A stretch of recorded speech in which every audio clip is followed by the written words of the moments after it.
Buenos días, soy la doctora Andrade, soy geriatra, coordinadora de geriatría de la Clínica Universidad de los Andes. Les doy la bienvenida, les agradezco a los que están acá porque sé que está difícil movilizarse en estos tiempos, así que va a haber mucha gente que nos va a estar siguiendo a través de streaming. Para los que no están presencialmente, está acá Camilo, que va a estar recibiendo las preguntas en caso que quieran hacer algo. Yo no tengo ningún problema con que me vayan interrumpiendo la clase.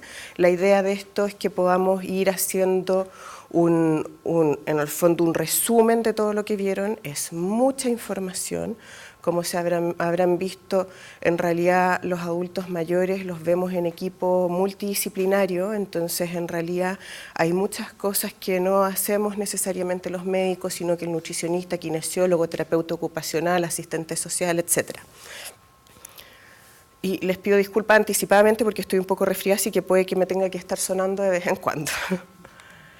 Bien, vamos a revisar los riesgos que enfrenta la persona mayor hospitalizada. Vamos a ver un poco de cómo ir prevenirlo.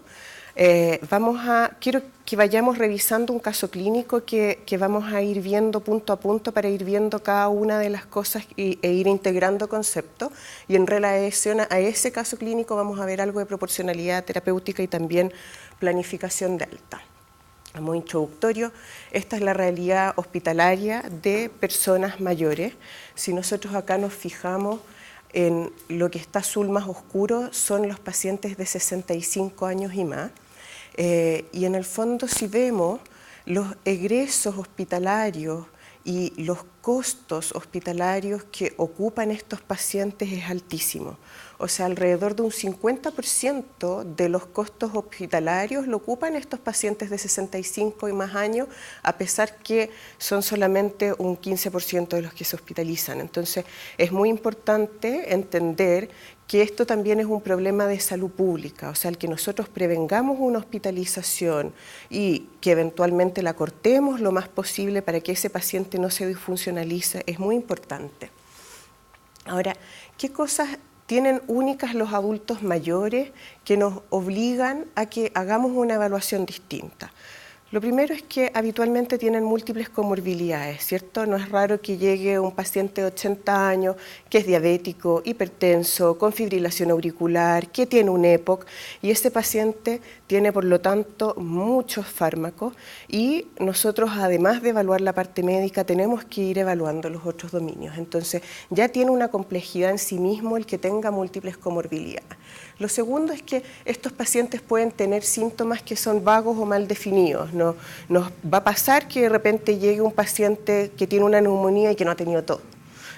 Que tiene una infección urinaria y que nunca tuvo molestias urinarias y que esa persona se manifestó a través de algún síndrome geriátrico, por ejemplo, incontinencia urinaria, por ejemplo, un delirium. Entonces, ahí también es importante que conozcamos estos síndromes geriátricos, que en realidad los más frecuentes son el delirium, la incontinencia, las caídas, el dolor crónico. Nosotros tenemos que ir a investigarlos y preguntarlos dirigidamente. Y en realidad este es un grupo etario en el que estos síndromes geriátricos, el tema que tienen es que aunque no tienen más riesgo de morir por un síndrome geriátrico, afectan mucho la calidad de vida y además son difíciles de tratar porque uno necesita equipos multidisciplinarios para tratarlo. Lo cuarto es que los pacientes mayores habitualmente tienen un declive funcional que es fisiológico y ahí entra también el tema de la fragilidad que vamos a hablar en un ratito más, y también es un grupo muy heterogéneo, ¿cierto? Y con esto vamos a revisar un poco el declive funcional y en el fondo si nosotros vemos en el tiempo, en la medida que una persona mayor va envejeciendo, esta línea roja va a representar la dependencia, ¿cierto? Efectivamente su nivel funcional va disminuyendo, ¿cierto? Pero la persona tiene una reserva funcional. Un paciente joven probablemente va a estar acá, un paciente mayor va a tener esta reserva funcional que es menor. ¿Qué pasa si es que un paciente es frágil? Y ojalá que de acá saquen bien el concepto de fragilidad. En el fondo, esta declinación funcional mayor y esta reserva funcional es menor. ¿Qué significa eso? Que si nosotros estamos en esta línea, obviamente con cualquier evento adverso tengo más riesgo de caer en la dependencia. Y por lo tanto, aunque este paciente acá está sobre la línea de dependencia, es independiente, nosotros vemos que está caminando, que llega a la consulta bien, que se hospitaliza y la familia nos dice es completamente independiente, pero está con una reserva funcional más baja. Entonces, si a este paciente le pasa algo que promueve una pérdida funcional, imaginémonos una fractura de cadera, obviamente va a partir de una línea más baja y por lo tanto puede que su recuperación no vaya a ser completa. Es posible que efectivamente o puede que este paciente caiga en dependencia, ¿de acuerdo? Entonces es importante entender que los pacientes mayores efectivamente van teniendo un declive funcional, pero hay algunos que tienen menos reserva que otros, ¿de acuerdo? Y respecto a la heterogeneidad, es en parte lo mismo, pero tiene también otros conceptos y ahí lo importante es que nosotros entendamos que los pacientes mayores los tenemos que evaluar distinto. ¿Por qué? Porque en el fondo si pensamos que todos los pacientes que puedan estar en esta foto sean pacientes que tienen 80 años, y son todos diabéticos y todos hipertensos. Supónganse que ingresa este paciente, que eso es la información que uno obtiene en una historia clínica habitual, ¿cierto? Paciente de 80 años, diabético, hipertenso, fin. Es lo mismo este paciente que es capaz de salir con la señora, conversar, que camina todos los días, que hace ejercicio, que estos pacientes que ya necesitan al menos apoyo de un bastón, no sabemos si es que tienen algún grado de deterioro cognitivo, o que este paciente que ya está postrado, que probablemente tiene ya una demencia, que lo está atendiendo alguien que no es su familia, así que no sabemos cuál es su red de apoyo. Entonces, en el fondo lo importante que quiero que entiendan es que la evaluación en este adulto mayor tiene que ser diferente, y tiene que ser diferente porque si nos quedamos solamente con que tiene 80 años, es hipertenso y diabético, no va a ser suficiente, ¿de acuerdo? Y la forma en que hacemos esto es a través de la valoración geriátrica integral, que lo han revisado. No sé si ustedes tomaron además los cursos antes, así que esto probablemente algo lo han revisado. Pero la valoración geriátrica integral evalúa el ámbito médico, que en el fondo es lo que vemos todos, los síndromes geriátricos, cómo está ese paciente de la parte mental y afectiva, cómo está la parte funcional y la parte socioeconómica. Y la gracia es que nos permite crear planes y objetivos terapéuticos y también permite optimizar la utilización de recursos. Ahora, ¿a qué nos referimos con optimizar la utilización de recursos? A ponerlo en el nivel asistencial que le corresponda. ¿Han hablado algo de niveles asistenciales? Bien, en otros lugares existen niveles asistenciales para este curso. Hay algunos que tomaron el curso solo y otros que tomaron el diploma completo, por eso hay algunas cosas introductorias que a algunos se les van a repetir, ¿de acuerdo? Los niveles asistenciales en otros países están muy interrelacionados. Lamentablemente acá en Chile los tenemos bastante separados y nos cuesta hacer la parte de red, ¿no?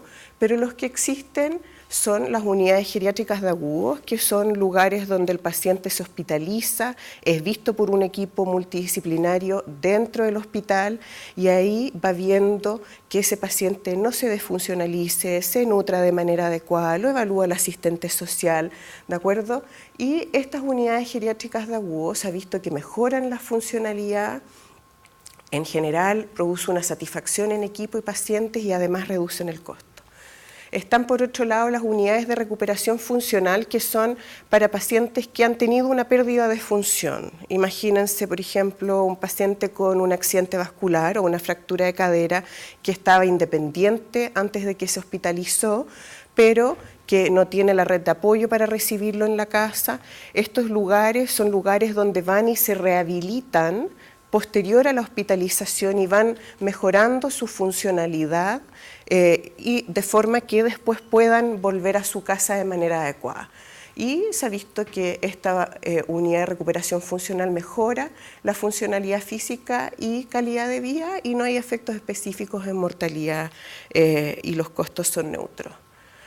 Los otros son las unidades de cuidados prolongados, que son más bien como, terminan siendo como hogares la mayoría de las veces. El hospital de día, que son lugares donde el paciente, por ejemplo, si tenemos un paciente que hizo una neumonía o una infección urinaria y en realidad ya se logra movilizar, pero todavía necesitamos ponerle la ceftriaxona, por ejemplo, o tiene una UPP que tenemos que ir curando, ese paciente va al hospital de día, recibe su antibiótico, recibe la curación, está con un equipo y después vuelve a su casa y vuelve a dormir. La consulta externa de valoración geriátrica, que en el fondo es la parte ambulatorio, y la atención geriátrica en domicilio. Todos estos niveles asistenciales en otros lugares están muy interrelacionados y la esperanza es que en Chile, que se está trabajando en esto, en algún momento lo tengamos y que efectivamente cuando tengamos un paciente hospitalizado y nosotros digamos, este paciente se tiene que ir a una unidad de recuperación funcional, nosotros tengamos el acceso para hacerlo. Y la valoración geriátrica integral te permite saber cuál es el nivel asistencial mejor donde debe estar ese paciente. ¿Cuáles son los beneficios? Todo esto, porque uno dice, bueno, como que hay mucha gente que piensa que con los adultos mayores se hacen muchas escalas, que es un poco latero, pero en realidad lo que permite es tener una mayor precisión diagnóstica, reducir la mortalidad, mejorar la funcionalidad, disminuir la institucionalización, disminuir la hospitalización y además se ha visto que es útil en todos los niveles de atención. Y esto más que nada en la población frágil. Por lo tanto, hacer o no hacer la valoración geriátrica integral no es menor. En el fondo, un paciente mayor que a ustedes les llega, ustedes deben hacer esta valoración completa. Y vamos a meternos en la parte del adulto mayor hospitalizado. Entonces, lo primero es que nosotros cuando este es el día 1, cuando llega el paciente, imaginemos que este es un paciente de 80 años hipertenso diabético, como dijimos, pero que tuvo un accidente vascular, ¿cierto? Ese día nosotros hacemos la valoración integral y según eso vamos a planificar las intervenciones. ¿De qué forma me hace un cambio hacer la valoración geriátrica en ese día? Por ejemplo, si este paciente vive solo, no tiene red de apoyo, estaba independiente en su casa hasta que tuvo el accidente vascular. ¿Es distinto que si es que vive con una señora y un hijo? Totalmente, ¿cierto? Significa que el día 1 yo tengo que pensar en que el asistente social me va a tener que ayudar a ver dónde va a ir este paciente. ¿Este paciente tendrá directrices avanzadas? Si queda con un trastorno de deglución, vamos a tener que ponerle una gastrostomía. ¿Quién le va a manejar la gastrostomía? ¿Realmente el trastorno de deglución post-accidente vascular la va a requerir? Y si es que la va a requerir, la vamos a planificar anticipadamente. Entonces, si nosotros pensamos el día 1, nosotros no solamente decimos, vamos a manejarle la diabetes, vamos a hacerle neuroprotección, vamos a preocuparnos de sus presiones. En el fondo estamos el día 1 planificando cuáles van a ser nuestros objetivos de alta.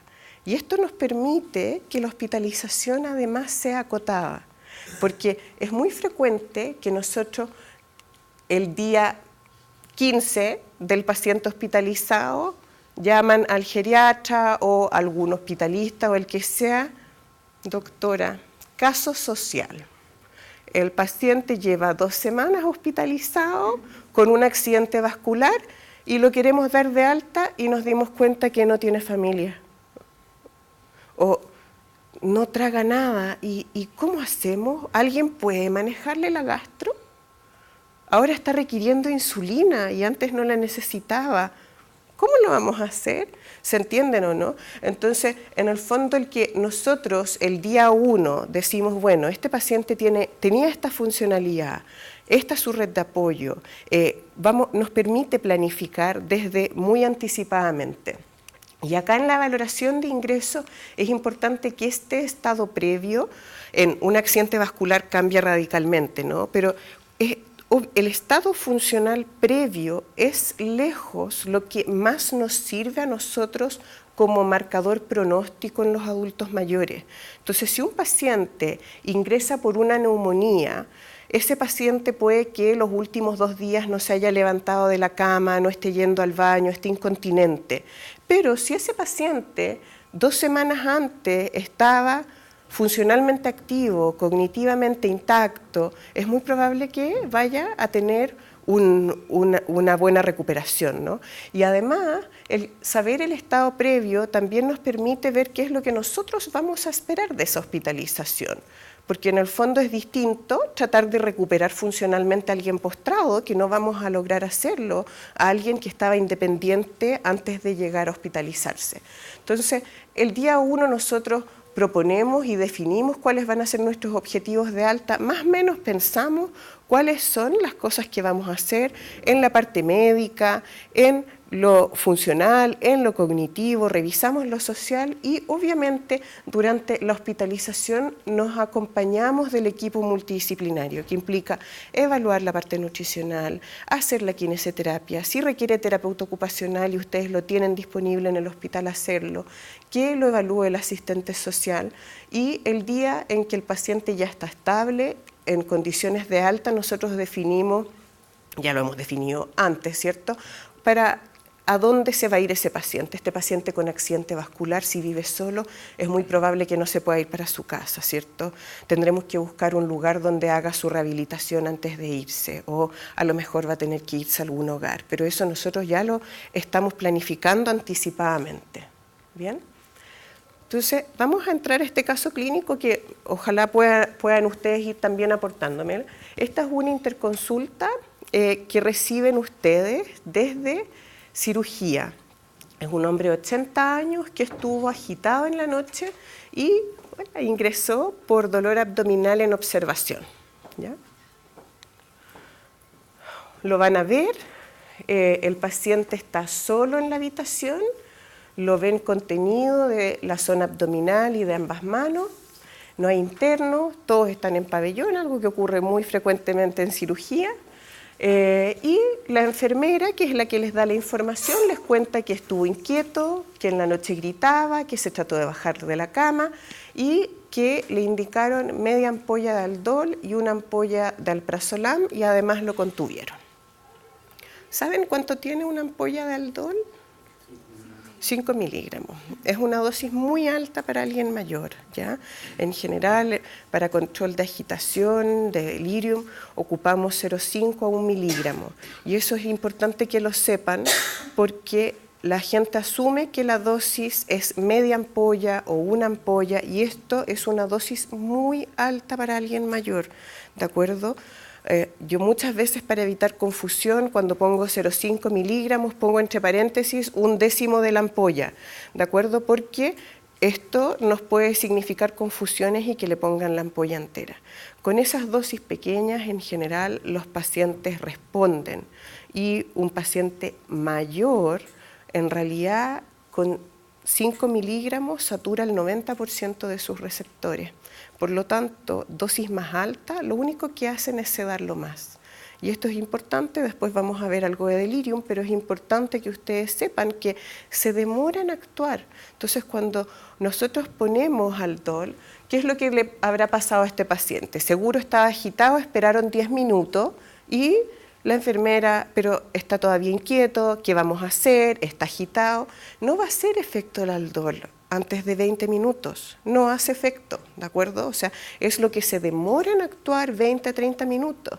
Y si es que el paciente recibe una dosis de 0,5 o 1 miligramo, ustedes después pueden duplicar esa dosis y darle 2 miligramos. Y habitualmente los pacientes responden. Con 3 miligramos responden, si ya usaron 5 no tiene ni un sentido seguir usando más.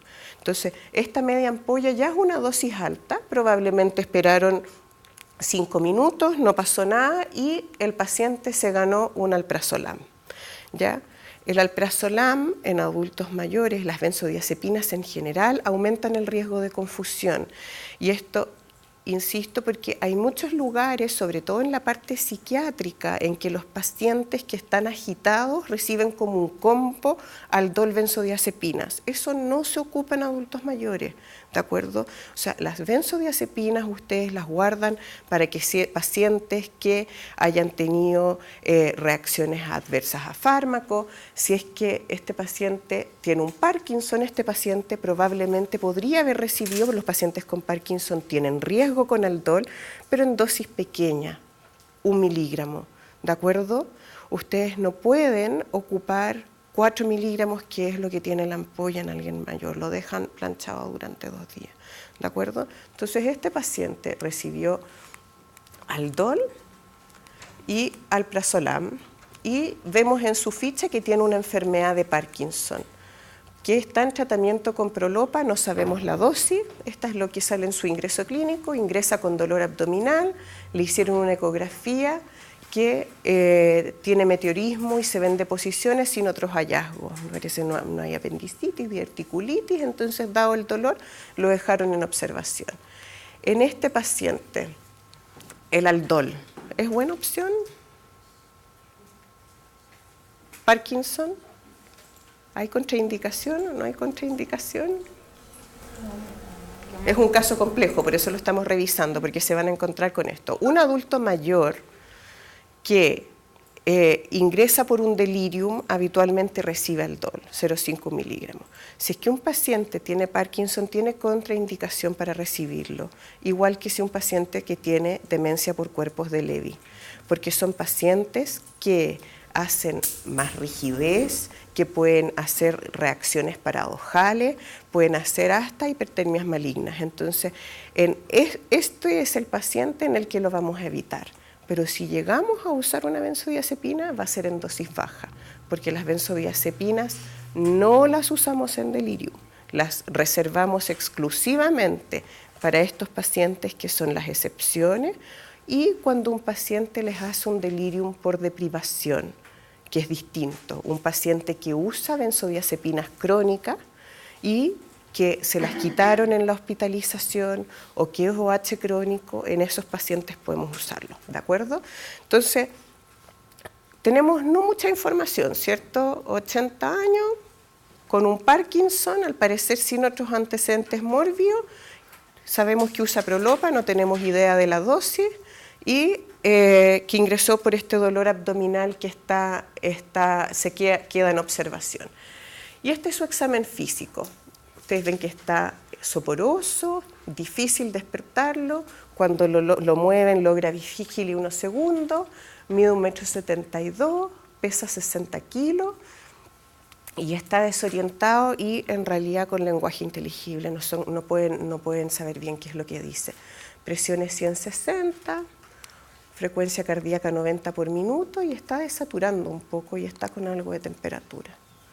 Y cuando le hacen el examen físico se dan cuenta que además crepita en la base izquierda, moviliza secreciones con la tos, y en el examen abdominal está distendido, está sensible en fosa ilíaca izquierda, le pusieron una sonda porque el paciente hizo una retención urinaria, y está contenido en la zona abdominal y en ambas manos. Y en extremidades inferiores ven que está muy sarcopénico, está con gran rigidez bilateral y les cuesta mucho movilizarlo. Estos son sus exámenes de ingreso. Un hematocrito 85, tiene un poco de anemia, un nitrógeno ureico que está elevado en 46, una albúmina de 2,3, proteínas bajas, una PCR levemente elevada, 0,5 el límite, la glucosa normal, la creatinina alta, 1,4, algo hiponatremia y de hipercalemia, y los fármacos que le han indicado para el dolor abdominal son paracetamol cada 8 horas, 200 miligramos de tramal, le dejaron una clorfenamina de 10 miligramos en caso de insomnio y no le dejaron indicada su Prolopa. ¿Qué piensan hasta ahí? ¿Qué opinamos de este paciente con los datos que tenemos hasta ahora? ¿Hay algo más que les gustaría saber? ¿Cómo enfrentamos a este paciente? Tenemos en resumen un paciente de 80 años que tiene un Parkinson, que sabemos que ocupa Prolopa, no tenemos idea de las dosis, que ingresó por un dolor abdominal, que le hicieron una ecografía, se ven deposiciones, meteorismo, al parecer no hay diverticulitis ni apendicitis, se agitó la noche anterior, le dieron dosis altas de Aldol y lorazepam, lo van a ver, está bastante comprometido de conciencia, crepitando, con secreción, con desaturación y sumamente rígido, les cuesta moverlo. ¿Qué piensan hasta ahora? Estamos bien, tenemos la información suficiente, podemos hacer algún enfrentamiento diagnóstico. ¿Alguien quiere opinar? Participen, no te preocupes, no te preocupes. No te preocupes.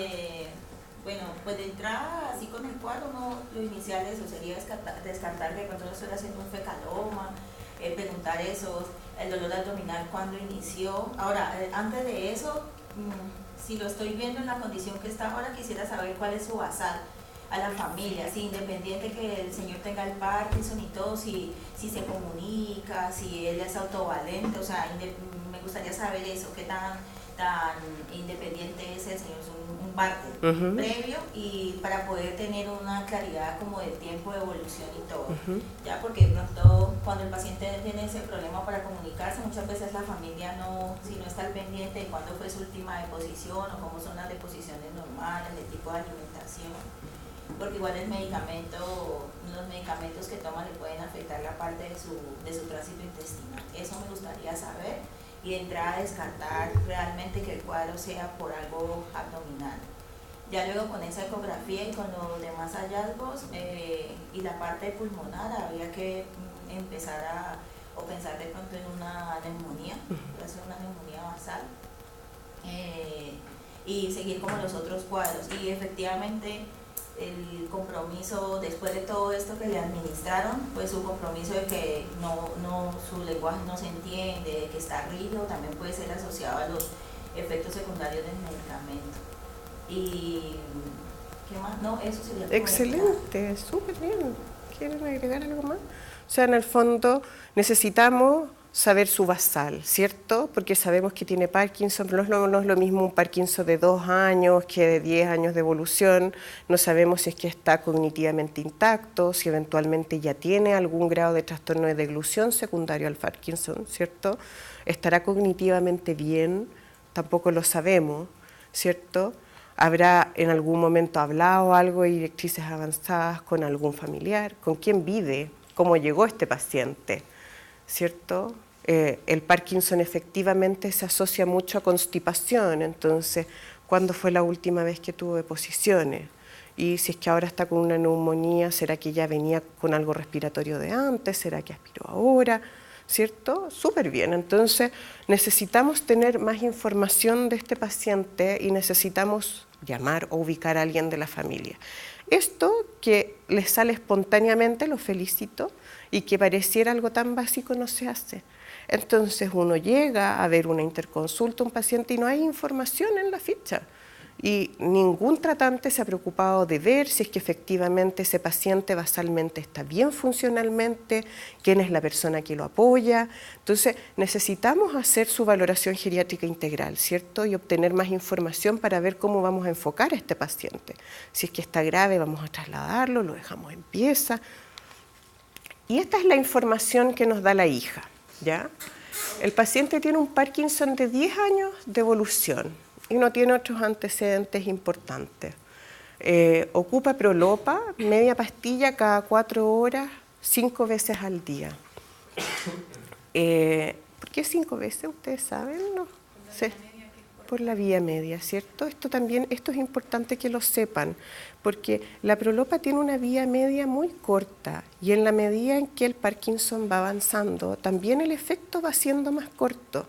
Entonces, cuando ustedes tengan un paciente hospitalizado, si nosotros sumamos, ese paciente recibe 2,5 pastillas. No es lo mismo que ustedes le dejen una pastilla en la mañana, una en la tarde y media en la noche, ¿de acuerdo? Porque el efecto no va a ser no va a durar lo suficiente, ¿de acuerdo?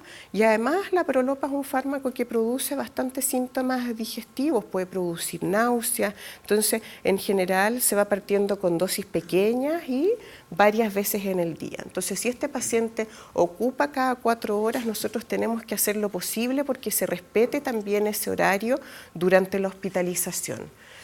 Ocupa sertralina y quetiapina en la noche y ocasionalmente supositorios de glicerina.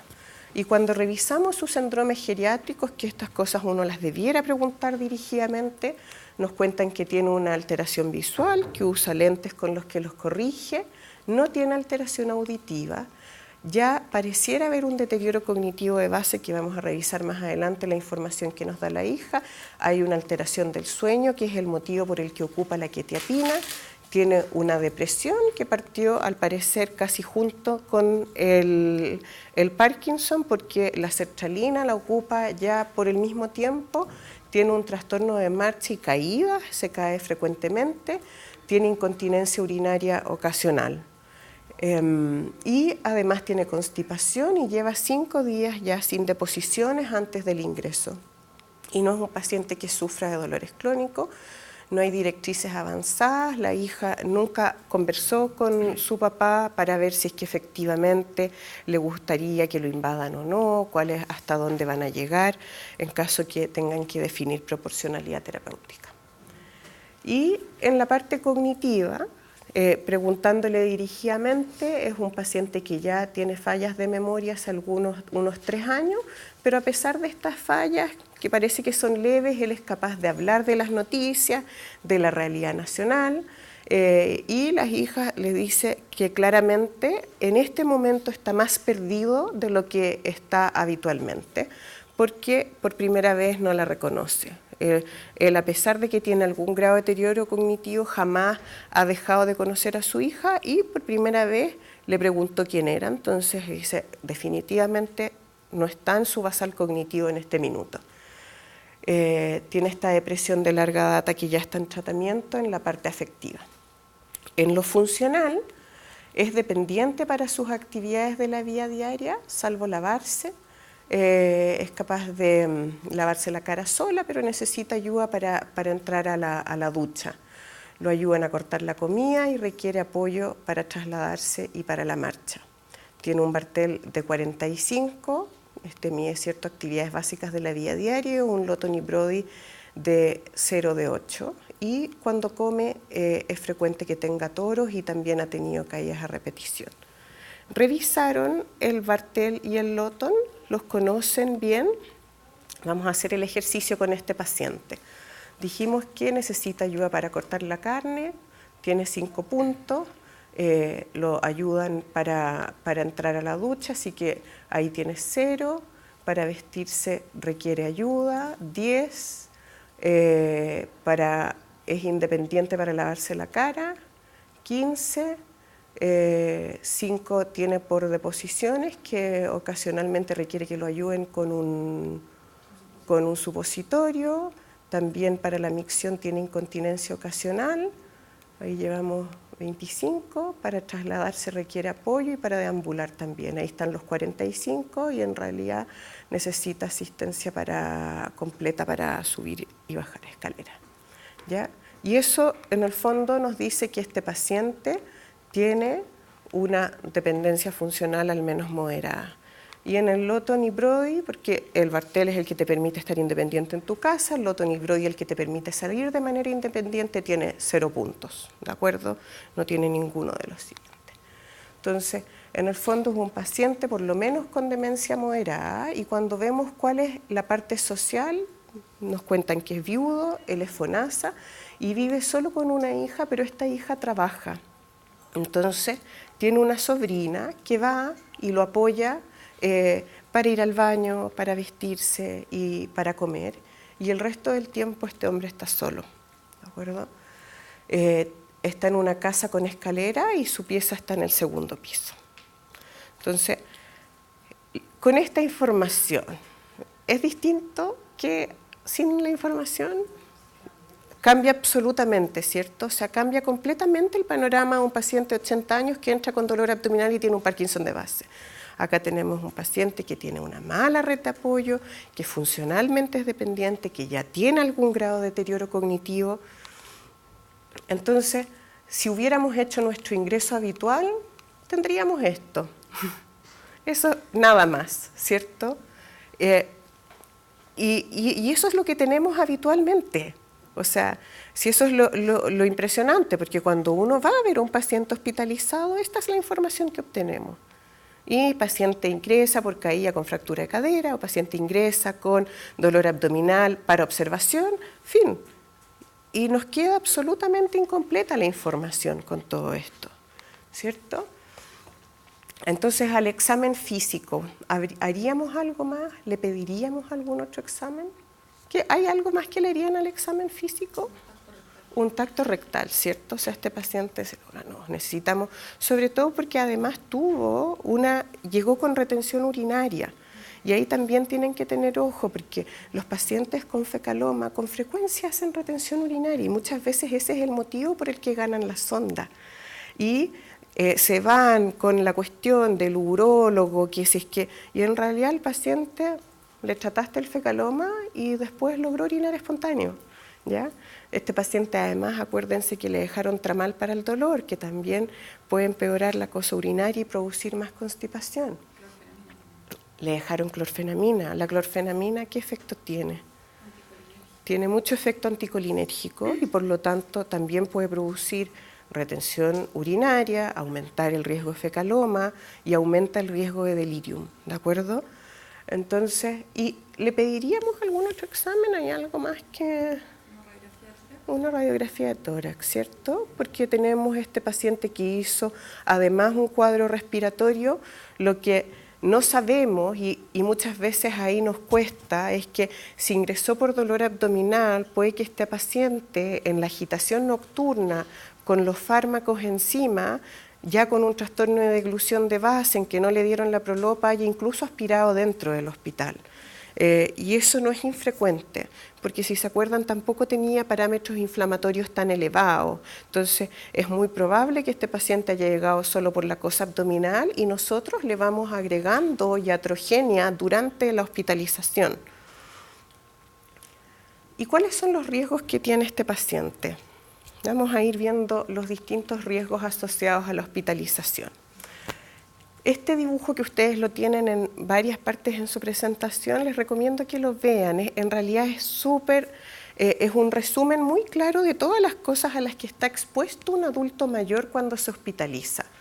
Lo primero es que disminuye su fuerza muscular. La fuerza muscular de un adulto mayor por día cama disminuye un 5% versus un 1% de alguien joven, ¿de acuerdo? Por lo tanto, nuestra obligación es sacar a los pacientes mayores de la cama. O sea, ¿qué adulto mayor o qué paciente tiene indicación de reposo absoluto?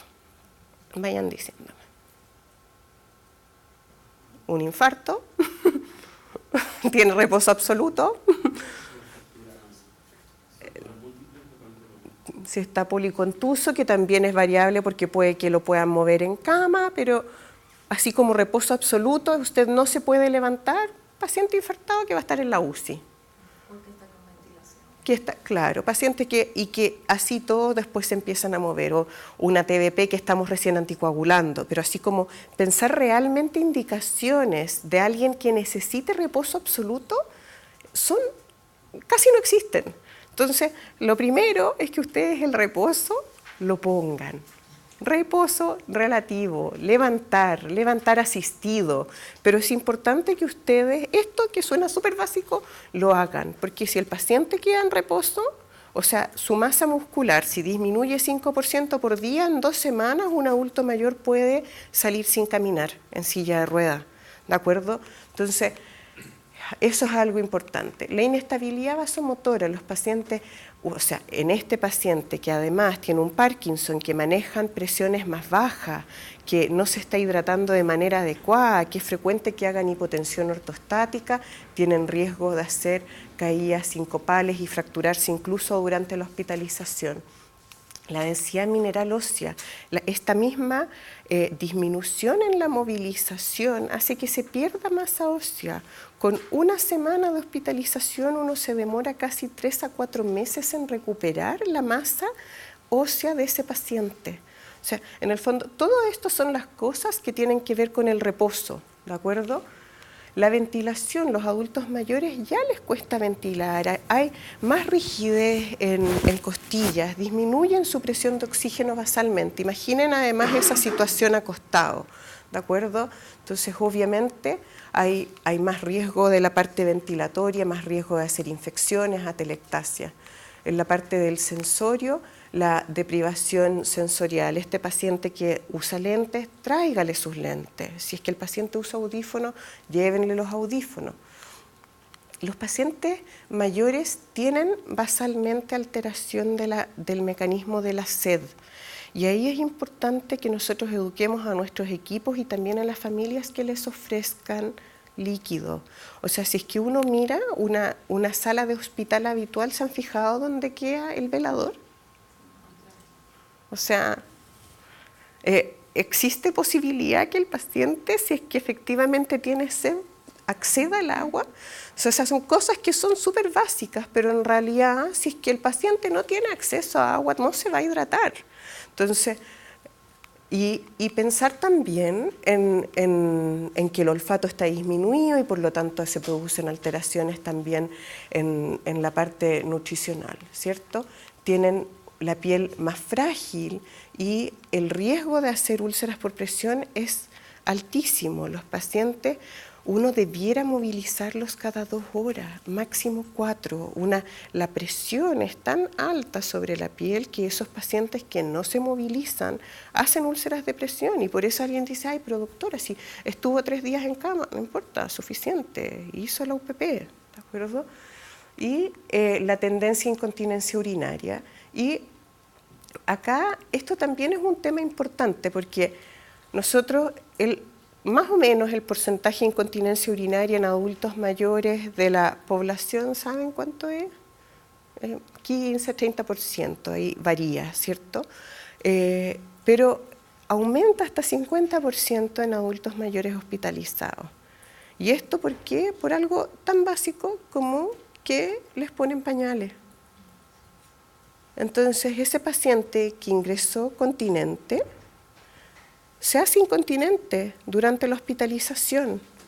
Existe la incontinencia que se llama funcional en el adulto mayor, que implica que no necesariamente tenga dificultad de su control de esfínteres, pero que no es capaz de movilizarse de manera adecuada para llegar al baño. Entonces, el paciente siente ganas de orinar, pero ese paciente no va al baño. Entonces, ¿por qué? Porque no lo llevan. O sea, yo en realidad he trabajado en hospital público, en la parte hospitalaria también privada, pero sobre todo en hospital público, que hay menos personal, habitualmente es, pero señora, haga pipí en el pañal.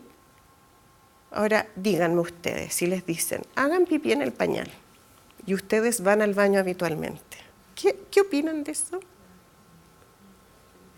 Espantoso. O sea, ¿por qué si es que tú eres continente, vas normalmente al baño, en la hospitalización vas a hacer en el pañal? O sea, no tiene ni un sentido. Pero a los adultos mayores se los hacemos. No se preocupe, está con pañal. O sea, no, ¿te fijas? Y esta incontinencia aumenta hasta 50% en pacientes hospitalizados y es muy frecuente que después no la recuperen. Entonces, si es que un paciente efectivamente contiene esfínteres, le dan ganas de ir, tenemos que buscar la forma de pasarle la chata, que vaya al baño, que tenga un retrete portátil, que es tan cómodo, ¿no?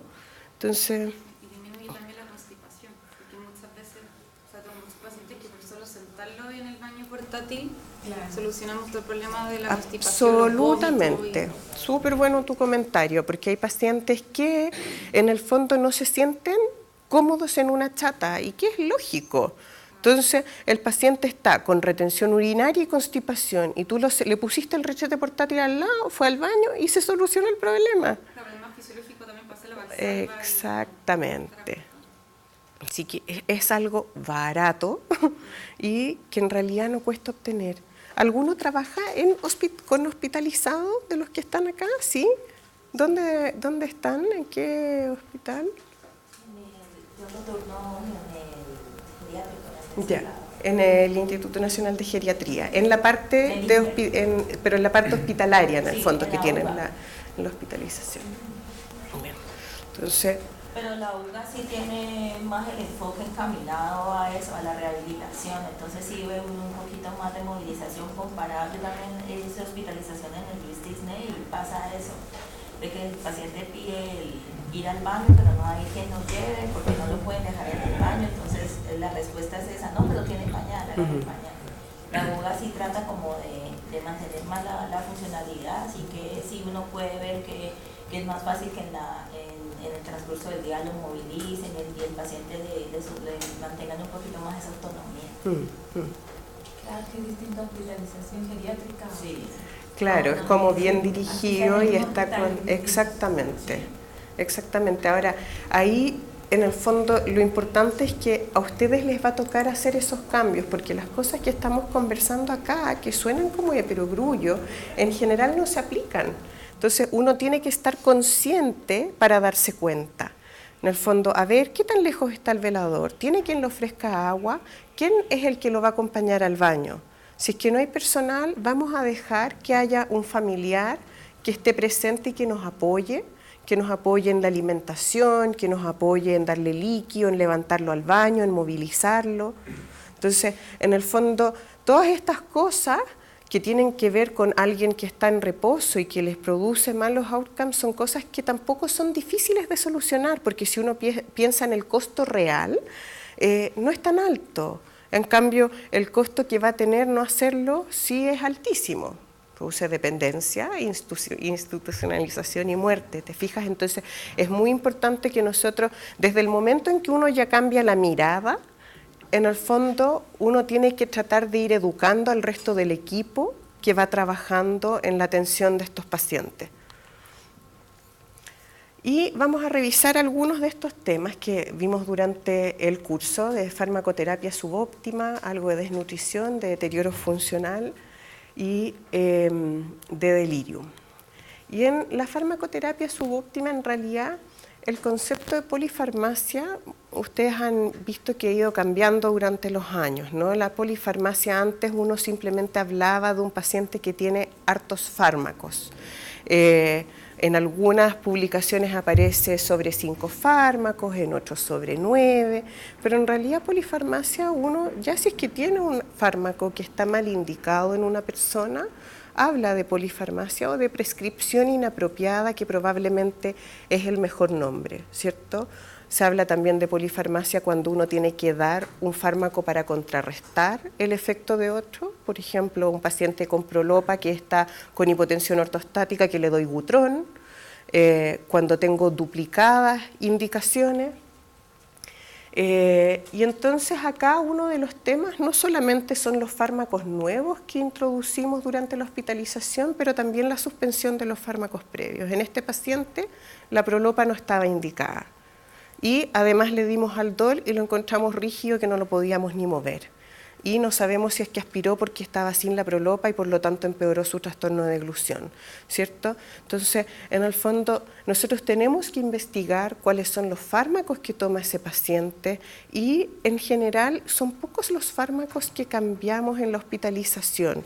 Si es que el paciente está con presiones bajas y usa hipotensores, probablemente los vamos a sacar, ¿cierto? Si nos damos cuenta que está con fármacos de prescripción inapropiada, vamos a sacarlos, pero los tratamientos de sus enfermedades de base generalmente los mantenemos. Si es que el paciente ocupa un antidepresivo, lo vamos a mantener. Si usa benzodiazepinas de manera crónica, no es el momento de la hospitalización para suspenderlo. Puede que podamos, buenos días, podemos ir bajando dosis, ¿de acuerdo?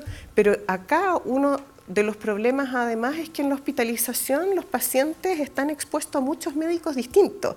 Entonces llega el interconsultor de cardiología y le dejó indicado un medicamento y no se preocupó si interactuaba con el otro.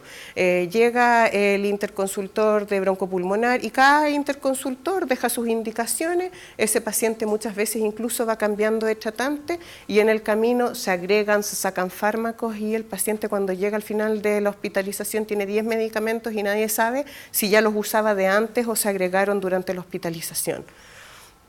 Tienen alto nivel de reacciones adversas a fármacos los adultos mayores, que llega hasta 88% en adultos mayores hospitalizados y 22% de estas son graves. ¿Y por qué son frecuentes las reacciones adversas en adultos mayores? Primero por los cambios farmacocinéticos que vamos a revisar muy cortito, porque es frecuente que haya errores en la administración y acá en la dificultad de adherencia y las alteraciones de memoria son cosas que tenemos que considerar, porque si es que nosotros mandamos a un paciente para la casa con una lista de 10 fármacos que además se toman todos en horarios diferentes, ese paciente no va a ser capaz de adherir. ¿De acuerdo? Y nosotros ahí también tenemos que ser muy cautos en ver cómo simplificamos esa terapia. Es frecuente, por ejemplo, que en pacientes hospitalizados que llegan con una insuficiencia renal aguda sobre crónica, le cambiaron el enalapril, por ejemplo, por hidralacina isosorbide.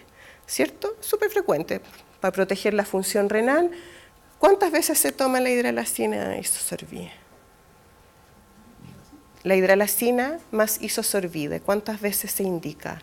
Es 3 veces al día, ¿cierto? Entonces dejamos hidralacina, ponte tú 25 miligramos cada 8 más 10 de isosorbide. Y ese paciente que se tomaba antes un enalapril cada 12 o solo un losartán al día, de repente está con 6 fármacos que se toman en horarios diferentes.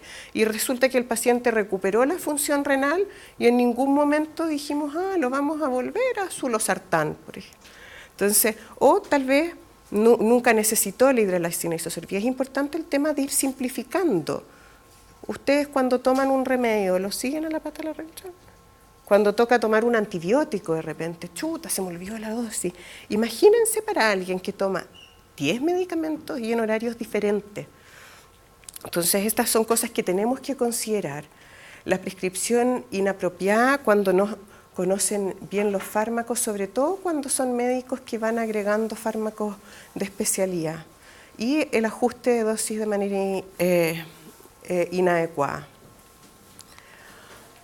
Ahora, ¿qué cambios farmacocinéticos existen en el adulto mayor? Hay cambios en la absorción que en realidad son los menos importantes, no se afecta mucho la absorción, sí se afecta el pH que aumenta y esto es algo interesante porque tenemos la mitad de los adultos mayores en Chile. En el Hospital Padre Hurtado hicimos un estudio para ver prescripción inapropiada y casi un 50% se fueron con omeprazol. ¿Y por qué se van con omeprazol? O sea, y la mayoría uno le pregunta, ¿y por qué toma el omeprazol? No, porque tomo mucho remedio.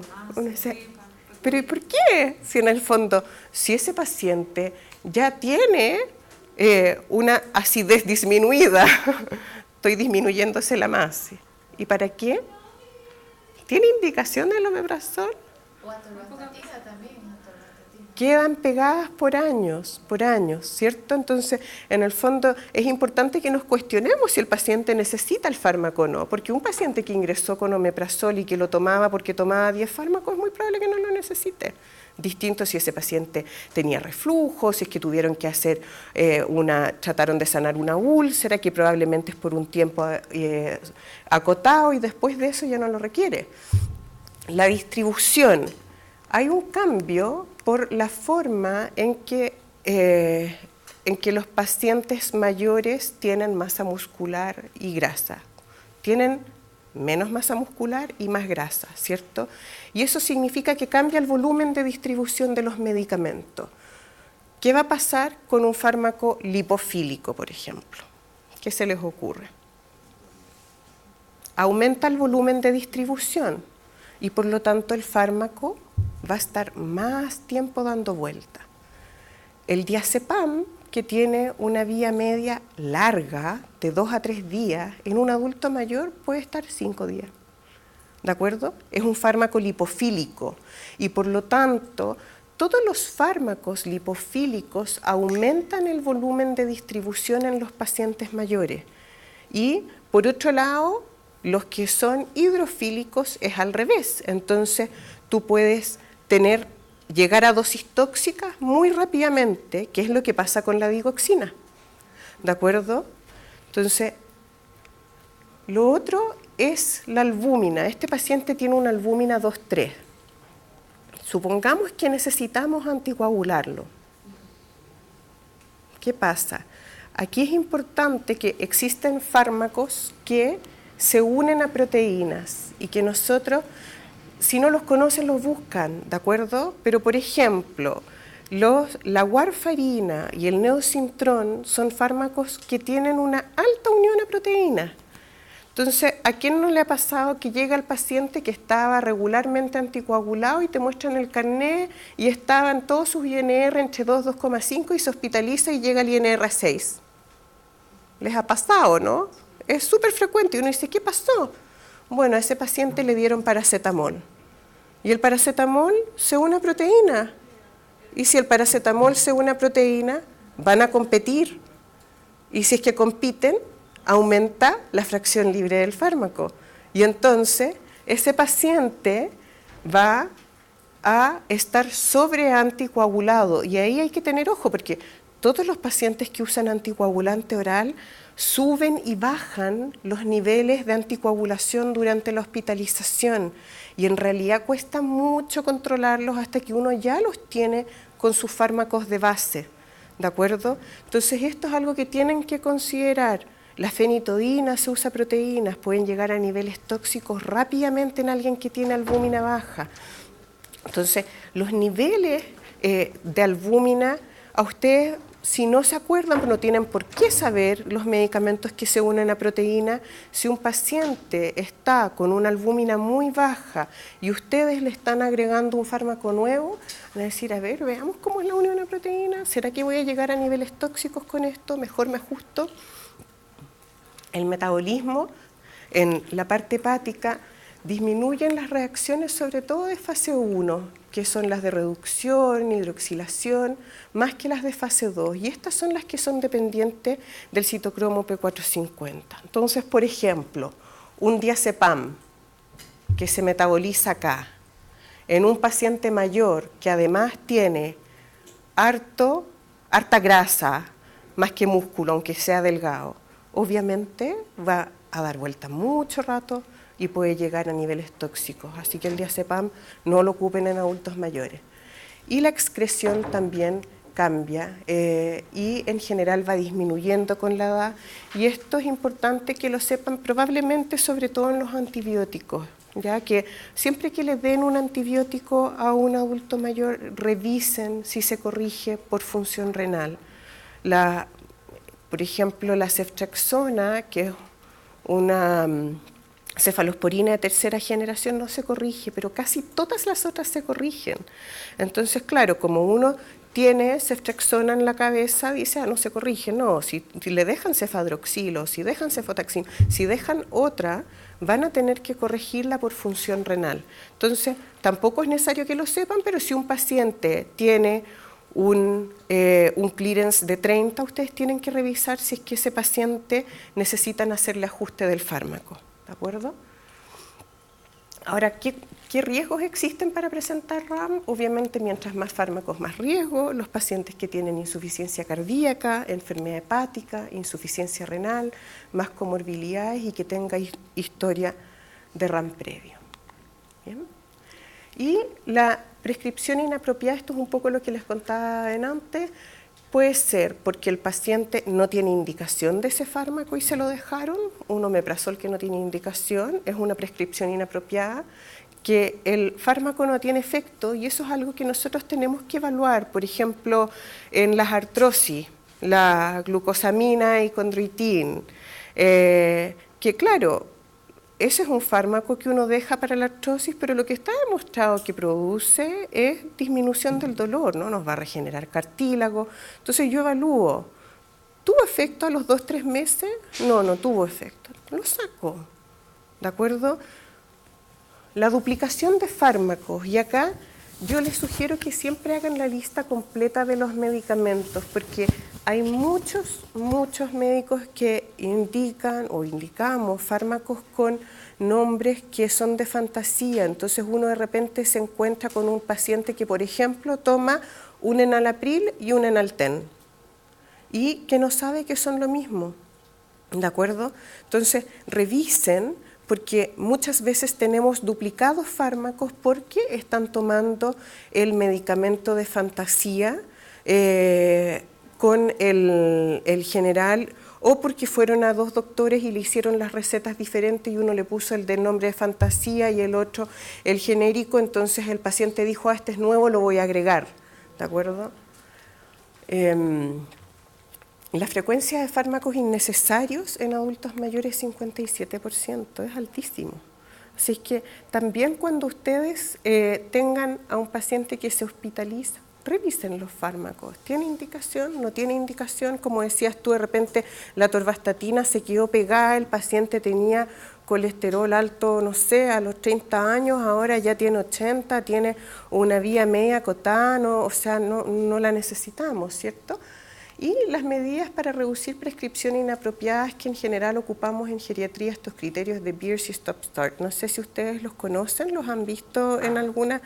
Son los criterios de Beers, son criterios explícitos que se publicaron en el año 91 por un consenso de expertos, y lo que hacen es ver cuáles son los fármacos que potencialmente serían inapropiados y que debiéramos evitar en adultos mayores, ya sea porque no son eficaces o porque pueden existir alternativas más seguras.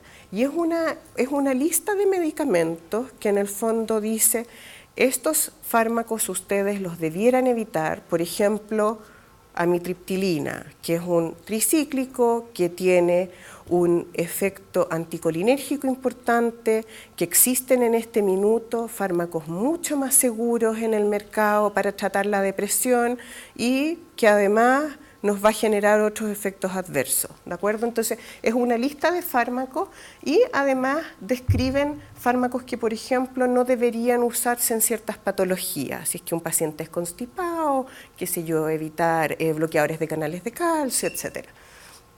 Y también dosis que pueden ser consideradas excesivas en adultos mayores. Como hablamos, por ejemplo, la digoxina, que es un fármaco hidrofílico que lleva toxicidad rápidamente, un paciente mayor nunca debiera recibir más de la mitad del fármaco. O sea, 0,25, que es la dosis de la digoxina, no la debiera usar un adulto mayor, nunca debieran usar más de 0,125. Entonces, en el fondo, van describiendo fármacos que no se debieran usar, las dosis en que uno debiera usarlas de manera segura y las frecuencias o duraciones excesivas. El omeprazol, que lo dejamos hace 10 años por una úlcera y que todavía lo sigue tomando. Y los criterios Stop Start aparecen después, se organizan en Europa, Beers lo hacen en Estados Unidos, y en realidad a mí me gustan mucho porque son súper claros. O sea, de verdad les recomiendo que lo busquen, que lo tengan disponible, porque en el fondo ellos engloban a los fármacos, por un lado, en los fármacos que causan daño, que son los STOP, que uno debiera revisar este paciente, a ver, este paciente efectivamente está con amitriptilina, le dejaron ciclobenzaprina para dormir, súper frecuente, o clorfenamina para dormir, que tiene efecto anticolinérgico. Busquemos algún fármaco que sea más adecuado. Y por otro lado, los fármacos que se omiten, ¿ya? Y esto es algo interesante porque también pasa en adultos mayores que uno solamente por la edad dice, ah, no, mejor no. Paciente, ponte tú con fibrilación auricular que tiene 85 años. ¿Lo anticoagulamos o no lo anticoagulamos? ¿Cierto? Ay, es que chuta, tuvo una caída el año pasado. Entonces, no, más de 80 años no lo voy a anticoagular. Ese paciente, si es que está funcionalmente bien, está cognitivamente bien, aunque se haya caído, tiene indicación de anticoagulación, ¿de acuerdo? Entonces, en el fondo, ahí hay que ver cuál es el contexto de ese paciente y cuál es el motivo por el que yo voy a dejar de darle un fármaco que tiene indicado, ¿de acuerdo? Entonces, tiene esa parte que es de los criterios START, que son fármacos que uno sí debiera dejar en los adultos mayores. De verdad, revísenlo. Yo creo que está en la plataforma, si no, si quieren puedo pedir que los agreguemos, pero es algo que les va a servir mucho en su práctica clínica. Y porque además en la parte de STOP tiene también asociado a ciertas patologías fármacos que uno debiera evitar. ¿Ya? En la parte nutricional, lo más es súper importante que tenemos que hacer tamizaje y evaluación nutricional, ¿cierto? Y los objetivos de estas actividades son que identifiquemos al paciente que está en riesgo de desnutrición, que identifiquemos a los que ya están desnutridos, que se haga un diagnóstico nutricional y poder formular un plan de tratamiento, ¿cierto? Y después ver los efectos de las intervenciones. Esto, cuando lo hagan en el hospital, acérquense a alguna nutri.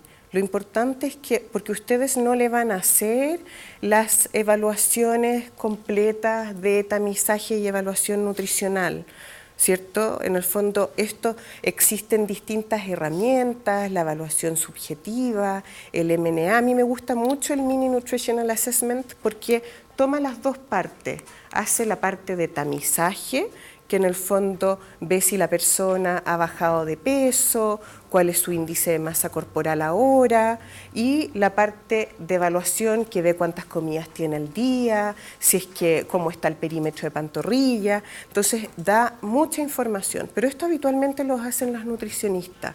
Entonces ustedes, si están trabajando en algún hospital, pregunten, ¿qué evaluación estás haciendo? ¿Es una evaluación que solo hace tamizaje o también hace evaluación? ¿Cuál es la que vamos a usar para conocerla, para que nosotros sepamos en el fondo qué significa un puntaje bajo o no? ¿De acuerdo? Esto en el fondo es trabajar en equipo. Ustedes cuando estén viendo adultos mayores se van a dar cuenta que van a necesitar a otros especialistas, porque en el fondo ustedes, además de hacerle la valoración geriátrica integral al paciente, que ya es largo, no van a poder ver si es que el paciente necesariamente tiene la marcha como corresponde, cómo está su funcionalidad y su movilidad, si es que nutricionalmente tiene una alteración en el MNA. En el fondo es importante que ustedes trabajen en equipo. Ahora, ¿cuáles van a ser las cosas que ustedes sí van a evaluar? Probablemente en este paciente tiene alteración de deglución. Vimos que llegó con una albúmina de 2,3, ¿cierto? Proteínas bajas. ¿Y se acuerdan de cuánto pesaba? ¿Cuánto les da de IMC? Calculémoslo. Medía 1,72 m. 1,72 m y pesa 60 kilos. Sí. A ver, hagamos el cálculo.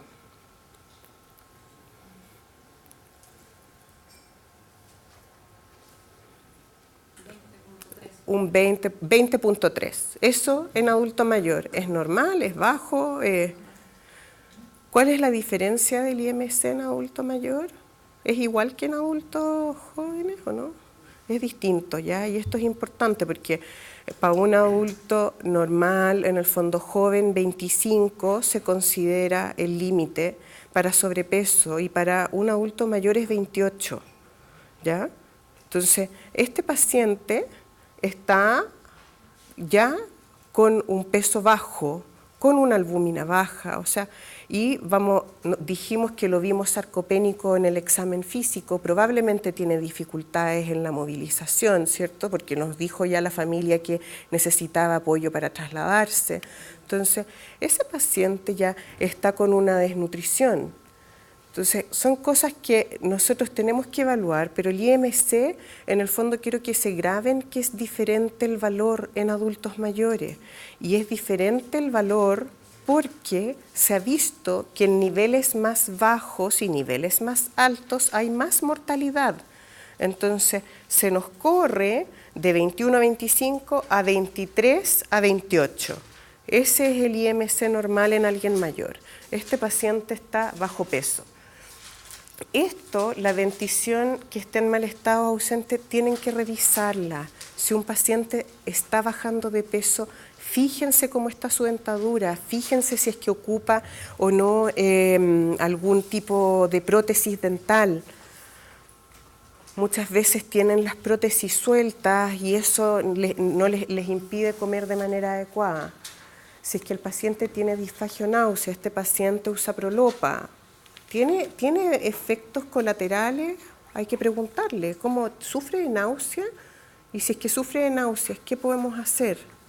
¿Ya? A lo mejor se pueden o bajar las dosis o dejar un poco de domperidona. No le dejen metoclopramida a un paciente con Parkinson, ¿ya? La metoclopramida atraviesa barrera hematoencefálica y produce más parkinsonismo, distinto a la domperidona. ¿Cómo está su dieta? ¿Estará muy restrictiva? Ver si es que hay tiempos insuficientes para comer. Esto es súper importante en la hospitalización porque tienen los horarios súper acotados, entonces llegan, le pasan un plato que habitualmente son de porciones muy grandes para adultos mayores y pasan recogiendo las bandejas y el paciente no se alcanzó a comer ni la mitad, muchas veces necesitaba que alguien lo asistiera y no lo asistieron y el paciente no comió nada. Entonces, acá es importante que ustedes traten, sobre todo en pacientes que les cuesta alimentarse, que avisen a la gente de nutrición que les deje más tiempo y a la gente que lo está ayudando a alimentarse que les vaya dando de a poco y si es que no es suficiente que le den más fraccionado. Hay otras partes hay hospitales en el mundo que tienen un régimen para adulto mayor y lo que hacen es dejar más veces y en porciones más pequeñas. Entonces, claro, alguien mayor no se come el plato completo, pero después les traen una colación y si es que no está logrando tener el alimentarse con la comida, a lo mejor le pueden dejar un suplemento a media mañana y a media tarde, pero tienen que considerar el tema de los tiempos. Si hay dificultad física para comer, si es que existen fármacos que afecten el apetito, este paciente además se fue de tramal, ¿cierto? O sea, todo mal. Con Prolopa, con trastorno de deglución, con tramal que produce náusea. Y dificultades, si es que hay dificultades para acceder a la comida. ¿Ya? Y en la evaluación funcional, lo que va a hacer el kinesiólogo, y que si es que no lo hace con el que ustedes trabajan, es esto, pedir que evalúe, por un lado, si es que el paciente está frágil, y por otro lado, la movilidad, ¿cierto? Y la fragilidad ya la introdujimos un poquitito antes, pero en el fondo, si nosotros miramos esto, parece como súper simple ser frágil y ser robusto, ¿no? Obvio que esta señora es frágil y uno se imagina así algo que se va a quebrar. Pero si a mí me dicen que esta paciente es frágil, me aporta algo, ¿no? Pocaso, pues porque ese diagnóstico me lo hace hasta el portero, ¿cierto? Entonces, o que este paciente es robusto, en el fondo, lo que quiero transmitirles es que los pacientes frágiles pueden ser algunos de estos, y ahí ya se hace más difícil, ¿cierto? No dice, ¿será frágil? Que ya conocemos, que es gente que es independiente, que todavía hace su vida, esa señora ahí que quiere matar a alguien, ¿cierto? Y que puede estar cognitivamente bien, pero no sabemos si es frágil o no es frágil. ¿Serán frágiles? Entonces, acá, insisto, el concepto de fragilidad es que alguien tenga su reserva funcional disminuida, que esa reserva sea menor y que por lo tanto, si es que es expuesto a un evento adverso, tiene más riesgo de hacerse dependiente, de institucionalizarse, de caerse o de morir, ¿de acuerdo? Y es el típico paciente que uno dice, hospitalizaron a la tal señora y doctora, le quiero avisar que mi mamá murió. Decís, broma, ¿pero qué pasó? Yo la vi hace 2 semanas atrás y la señora estaba impecable, estaba independiente, entró caminando a la consulta, cognitivamente estaba bien, pero era frágil, le dio una neumonía y se murió. ¿Por qué? porque tienen menos reserva. Y esa paciente probablemente ya estaba bajando algo de peso, estaba con la marcha más lenta. Entonces, el concepto de fragilidad es ese, y eso es lo que quiero que entiendan, porque en el fondo que ustedes vean a alguien postrado y digan, paciente frágil, no es ni una novedad, ¿te fijas? Lo que nosotros necesitamos ver es si es que estos pacientes que pueden entrar caminando a la consulta y nosotros los vemos que cognitivamente están bien, van a responder de manera inadecuada a un estrés y que por lo tanto nosotros tenemos que tratar de hacer algo para evitarlo. Y si ya nos damos cuenta que está empeorando en lo nutricional, le hacemos aportes. Si nos damos cuenta que su marcha está peor, que está con menos masa muscular, intervenimos. Y es algo que nosotros de alguna forma podemos revertir. Y me encanta este cuadro, que en el fondo aquí veo una persona joven que dice, bueno, todo esto es la reserva fisiológica que tiene este paciente y que por lo tanto, si es que efectivamente es expuesto a un estrés importante, un choque, una neumonía, la probabilidad que vaya y que se caiga al precipicio es muy baja, ¿cierto? En cambio, en la medida en que los pacientes van envejeciendo, su reserva fisiológica va disminuyendo y mientras esté más pequeña esta reserva fisiológica, la probabilidad de caerse de ese precipicio y tener un evento adverso es más alto. Y el fenotipo fragilidad lo describió la Linda Fried ya hace años atrás. Esto solamente se los muestro porque son los criterios clásicos que ustedes van a ver con mucha frecuencia, pero que también no son tan fáciles de evaluar en la consulta habitual, ¿cierto? Porque implica la fatiga crónica es autorreportada, la debilidad se mide por handgrip, que es ese aparatito. ¿Han visto un handgrip o no? Es un aparato que tú aprietas y mide la fuerza de prehensión, ¿ya? Y esto aparece en la evaluación de la sarcopenia y lo van a ver muy repetido, entonces es importante que lo conozcan, ¿ya? Aprietan fuerte, tú le dices apriete, apriete, apriete, más fuerte, y se hacen 2 o 3 mediciones y se saca la mayor de ambas manos, y existen tablas de normalidad según la edad y según el sexo, ¿de acuerdo? Otro criterio es la inactividad, en el fondo que se mueva poco, y eso lo miden en METS por un cuestionario. La disminución de la velocidad de la marcha, que se ve a qué velocidad anda en 4,5 metros, y si el paciente ha tenido pérdida de peso. Y un paciente prefrágil es el que tiene 1 o 2 de estos criterios y frágil que tiene 3 o más. Y ella en el estudio que hizo vio que un 7% era frágil. Y esto también es importante porque no todos los adultos mayores son frágiles, ¿de acuerdo? Y como que uno asume que, bueno, adulto mayor es frágil. No, o sea, la mayoría en este estudio no era frágil. Y ella lo interesante que hace es que en el fondo ve que la fragilidad no es lo mismo que discapacidad. Y ahí también nosotros tenemos que evitar esa confusión, porque en este grupo habían pacientes con discapacidad, con comorbilidad y que solo eran frágiles, ¿de acuerdo? Y no necesariamente este frágil tiene comorbilidades y no necesariamente tiene alguna alteración funcional, ¿de acuerdo? Por lo tanto, el concepto no es lo mismo, ¿de acuerdo? El paciente frágil es el que tiene menor reserva, que va a responder peor a un estrés. Y no nos vamos a detener acá, pero esta es una de las tablas que les aparece de cómo se mide en este minuto la sarcopenia según el consenso europeo, y ellos dan en el fondo una medida de fuerza que es por handgrip, ¿cierto? Que esto, la gracia que tiene es que ustedes lo pueden medir en paciente hospitalizado que no se pueda levantar, ¿cierto? Si ustedes tienen un paciente que está fracturado de cadera, por ejemplo, no van a poder hacerle este test de pararse y sentarse. Y en Chile es menos 15. Ya existen tablas que las ha creado el INTA, la doctora Albala, de estos niveles de normalidad. Pueden ver sarcopenia a través de una densitometría ósea, y eso existe en lugares que tienen en el fondo software que uno tiene que averiguar si lo tienen y pueden medir, además de la densitometría ósea, la parte ósea, la parte muscular, ¿de acuerdo?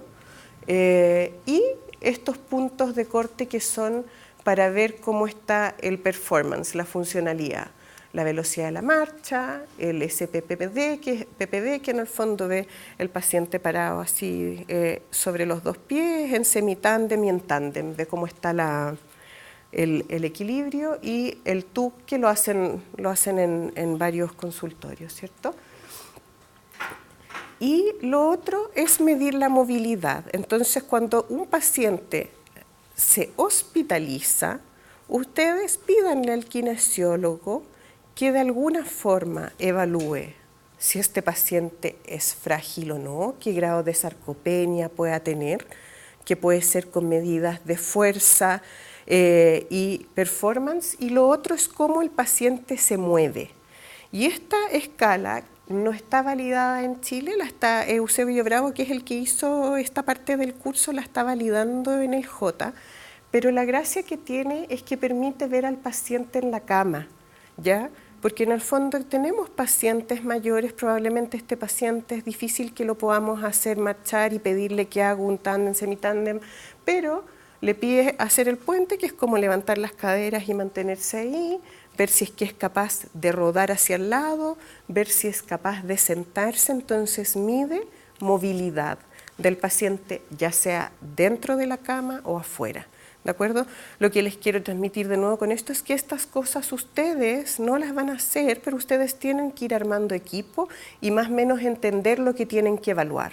¿De acuerdo? Entonces en lo nutricional alguien va a hacer un tamizaje y la evaluación, en la parte funcional necesitan que les midan fragilidad y movilidad, y en el fondo de esa forma ustedes también van teniendo una información más clara de su paciente, y les va a tocar a ustedes muchas veces ir armando esto y decir, a ver, bueno, ¿cómo vamos a evaluarlo? Porque no necesariamente van a tener un kinesiólogo especialista en adulto mayor, ¿de acuerdo?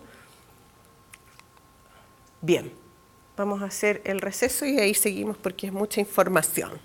Ya, hacemos un receso media hora y después seguimos con el caso clínico. ¿Hay ninguna cosa?